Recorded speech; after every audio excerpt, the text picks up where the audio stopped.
રાજકોટમાં કોળી સમાજના યુવાન પર અત્યાચાર મામલે આપ નેતા પ્રવીણ રામ આક્રમક, સરકાર સામે નોંધાવ્યો ઉગ્ર વિરોધ।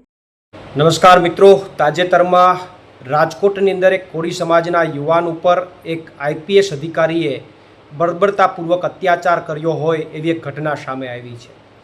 એ કોળી સમાજના યુવાનના કહેવા મુજબ એમને તપાસના નામે બોલાવી, એમને નિર્વસ્ત્ર કરી, ઊંધા લટકાવી અને એમની ઉપર અત્યાચાર કરવામાં આવ્યો। 3 થી 4 કલાક સુધી એમની ઉપર અત્યાચાર કરવામાં આવ્યો અને અમુક ઘટનાઓ તેમની સાથે એવી કરવામાં આવી કે જેમની જાહેરમાં ચર્ચાઓ પણ ન થઈ શકે।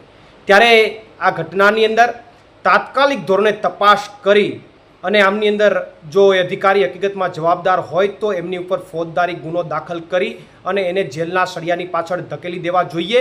કારણ કે આ ભાજપના શાસનમાં અધિકારીઓ બેફામ બન્યા છે, પોતાની જાગીર સમજીને બેસી ગયા છે। અમુક અધિકારીઓ હળદરની અંદર પણ જે ખેડૂતોને અટક કરવામાં આવી હતી એમાં એક કોળી સમાજના યુવાન ઉપર લાકડાના પાઇપ વડે 150 થી 200 લાકડાના જે પાઇપ છે એના દ્વારા એમને મારવામાં આવ્યો હતો।